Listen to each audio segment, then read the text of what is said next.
So very good morning to all of you. Today we will take a very important concept in speed distance time. Okay, a very frequently asked question question in your examination. Fine. I hope 2, 3 और 4 इसके बीच में common difference है, और जहां common difference होता है उसको हम लोग अरिथमेटिक सीरीज कहते हैं. ओके, और अर्थमेटिक सीरीज का उल्टा 1/2, 1/3, 1/4 इसको हम लोग हार्मोनिक सीरीज कहते हैं. और हार्मोनिक सीरीज में एक टर्म आता है हार्मोनिक मीन,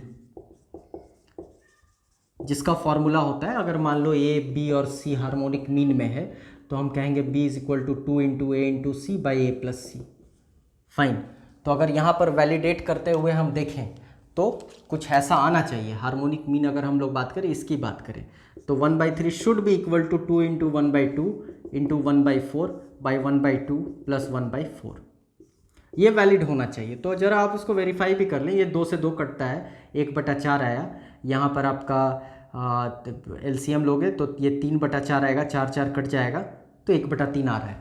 ओके, आप ये कैलकुलेट करके देख लोगे. इसको हम एग्जाम्पल चेंज भी कर लेते हैं. जैसे मान लो 2, 4 और 6, तो हम ये कहें कि इसके बीच में कॉमन डिफरेंस है 2 का, तो ये एपी में है. मतलब 1/2, 1/4, 1/6 एचपी में होगा.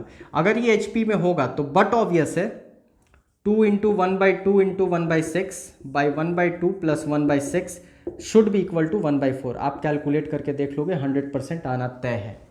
फाइन. हम अगर इसको ए माने, इसको बी, इसको सी, तो 2 into a into c by a plus c करेंगे तो वो बी हमको देगा. ये हार्मोनिक मीन का कंसेप्ट होता है. एजेंडा हम लोग का आज ये समझना नहीं है.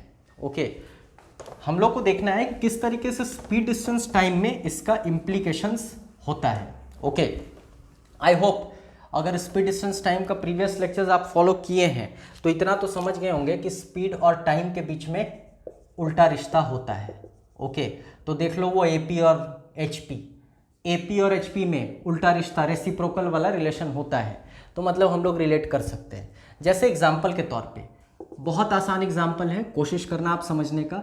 लेट अस सपोज कि d किलोमीटर का फासला है, लेट अस सपोज 120 किलोमीटर का फासला है, और हम 20 किलोमीटर प्रति घंटे की चाल से एक बार गए, हम 30 किलोमीटर प्रति घंटे की चाल से एक बार गए, और हम 40 किलोमीटर प्रति घंटे की चाल से एक बार गए. हम बस ये दिखाना चाह रहे हैं कि वैलिडेट हो रहा है या नहीं, ये एचपी और एपी वाला कंसेप्ट स्पीड डिस्टेंस टाइम पर वैलिड होगा या नहीं.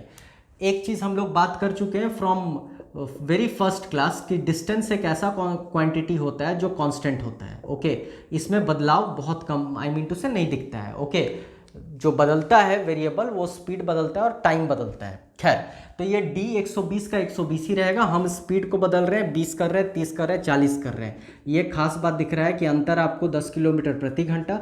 आई होप आपको यहाँ अंतर 10 किलोमीटर प्रति घंटा दिख रहा है. मतलब ये कह सकते हैं कि अरिथमेटिक सीरीज में है, ये अर्थमेटिक सीरीज में है. अब जरा देखते हैं इसमें हमको टाइम कितना लगा. तो हम ये कहेंगे 120/20 समय लगा, हम कहेंगे 120/30 समय लगा, हम कहेंगे 120/40 समय लगा. विच इम्प्लाइज यहाँ हमको 6 घंटा लगा, हमको यहाँ 4 घंटा लगा, हमको यहाँ 3 घंटा लगा. जरा देखते हैं वैलिडेट हो रहा है या नहीं. फाइन. तो 2 into 6 into 3 by 6 plus 3, 2 into 6 into 3 by 6 plus 3, जो अभी हम लोग पढ़े थे, ए बी सी अगर हार्मोनिक सीरीज में है. फाइन. तो P is equal to 2 into a into c by a plus c, ये हार्मोनिक मीन का फॉर्मूला होता है. ओके, एनीवेज, तो यहाँ हमको दिख रहा है 6 और 3 9, 3 से 3 बार कटा, 3 से 2 बार कटा, 4 आया, और वो वैलिडेट होता हुआ दिख रहा है. Okay, this is important.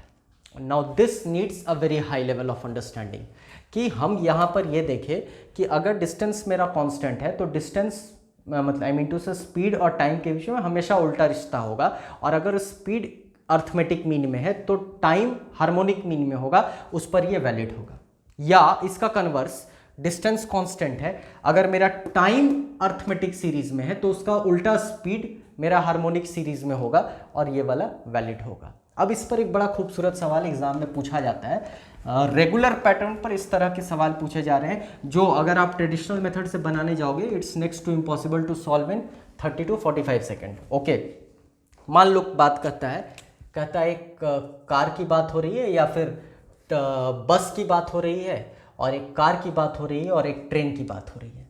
Okay, मान लो कहता है कि जब हम बस से जा रहे हैं तो हमको 3 घंटा कार से ज़्यादा लग रहा है, और जब हम ट्रेन से जा रहे हैं तो हमको कार से 3 घंटा कम लग रहा है। ओके, तो ये एक्स हो गया।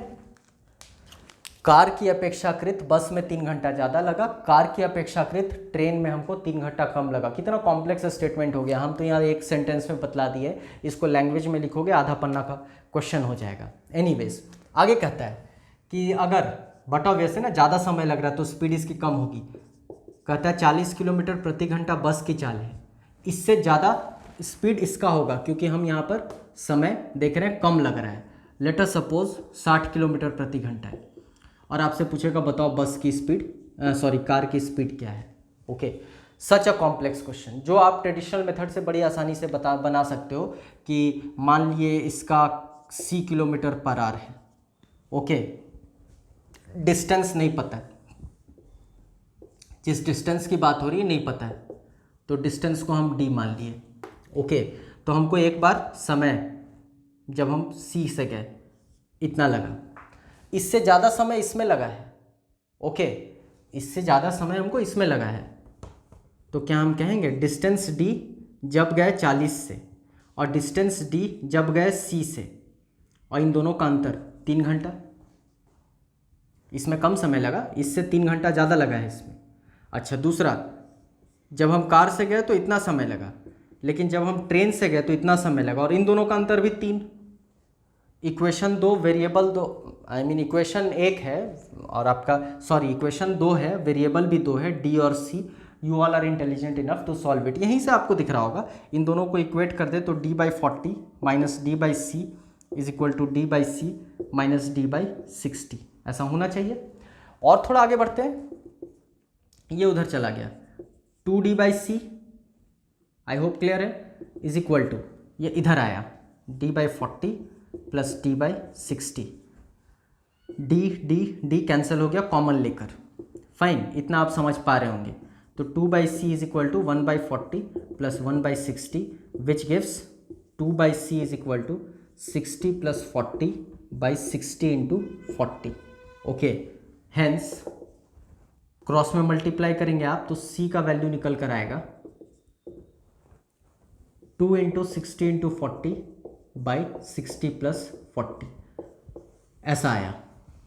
तो आप देखिए ट्रेडिशनल मेथड से हम सॉल्व किए तो हमको इतना समय लग गया। फिर से समझ लें आप, जब 40 किलोमीटर प्रति घंटे की चाल से ट्रेन से गए बस से गए और कार से गए तो अंतर 3, कार से गए ट्रेन से गए अंतर 3, इक्वेट किए, फाइनल आंसर ये आया। लेकिन इतना हमको एग्जामिनेशन हॉल में करने की आवश्यकता नहीं है। अगर हम ये वाला लॉजिक लगा लिए कि ये तो एपी में है, आई होप समझ पा रहे हैं आप, 3 ज़्यादा 3 कम, कॉमन डिफरेंस 3 है, मतलब वो एपी में है, तो ये एपी में, तो ये एचपी में होगा, हार्मोनिक में होगा, और हार्मोनिक में होगा तो एक लाइन में आंसर आ गया 2 into 40 into 60/40 plus 60 is equal to speed of car. I hope things are very clear. Okay, this is a very important concept, इस पर एग्जाम में क्वेश्चन पूछे जाते हैं। That's all for today, thank you.